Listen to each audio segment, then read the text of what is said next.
Coba dibayangkan, di zamannya Bapak Jokowi itu salah satu presiden di Indonesia yang sangat ngeri ya. Kalau dikritik, di demo, dihajar habis-habisan di media sosial, di televisi. Tapi Bapak Jokowi tidak pernah mengintervensi namanya televisi, mengintervensi media sosial, mengintervensi rakyat, nggak pernah. Bapak Jokowi hanya diam, ya sudahlah ya. Namanya orang mengkritiki habis-habisan, walaupun sebenarnya kritiknya itu banyak yang sangat-sangat melenceng ya, sampai penyebaran berita bohong, fitnah. Ya Bapak Jokowi santai saja.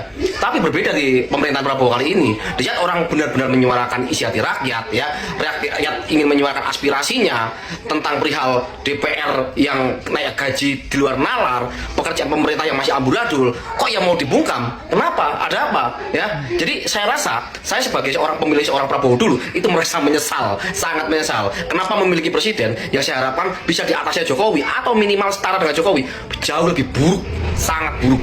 Jadi mungkin abang ini gusar dan kita semua gusar karena kemarin beritanya pemerintah mau memanggil petinggi TikTok dan Meta ya teman-teman. Jadi ini konteksnya karena dianggap menjadi salah satu sumber kerusuhan demo lah kalau nggak salah gitu. Jadi ini menimbulkan keresahan ya, kok seperti pembungkaman, itu konteksnya ya teman-teman ya.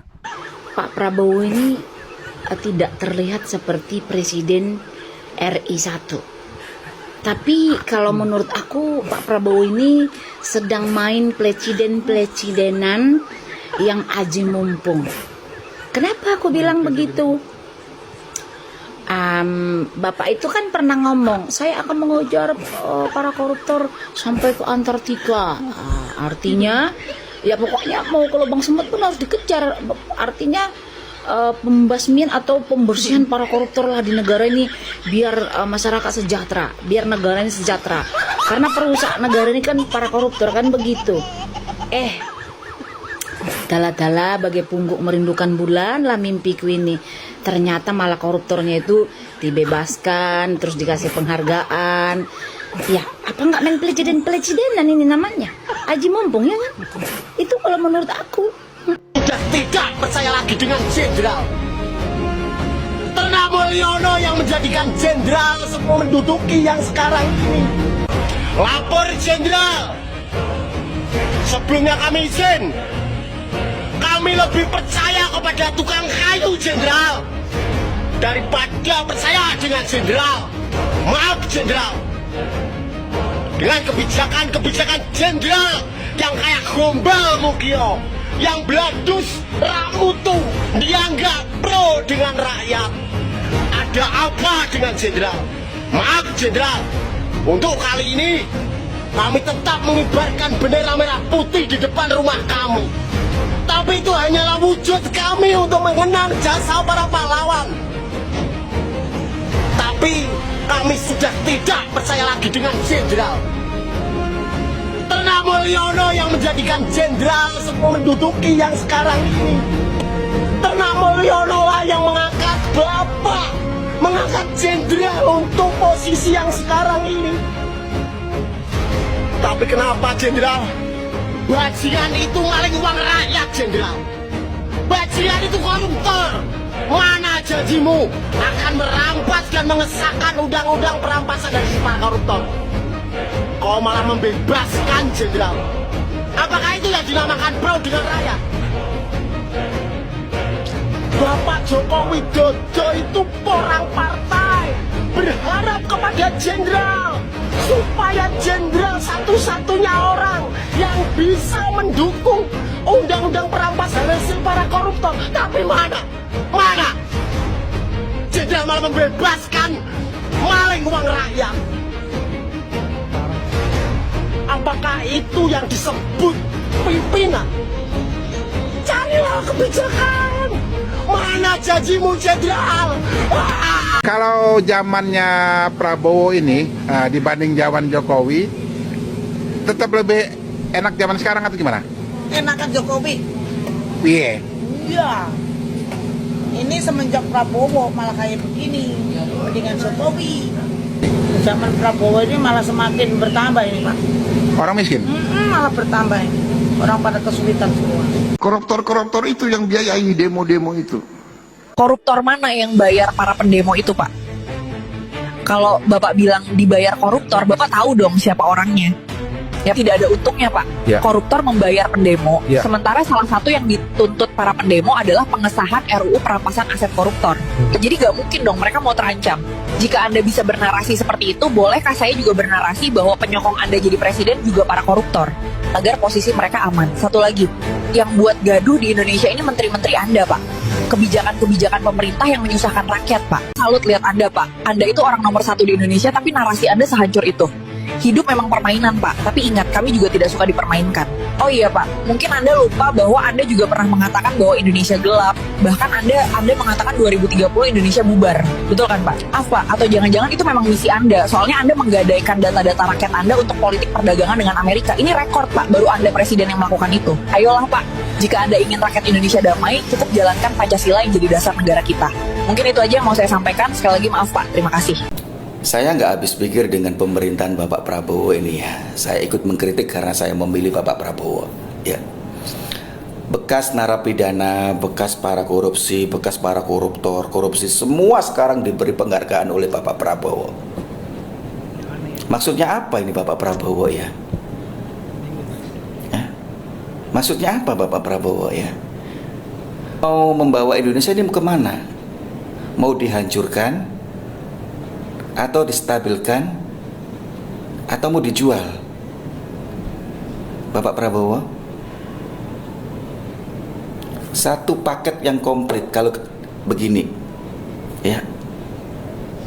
Saya katakan satu paket yang komplit. Alasannya kenapa? Bapak Prabowo pernah melanggar HAM, kemudian kembali ke Indonesia diberi pengampunan, di amnesti. Terus sekarang ada pejabat korupsi koruptor diberi amnesti sama Bapak Prabowo, diberi penghargaan. Ini dinamakan satu paket, satu komplotan, satu paket yang sengaja.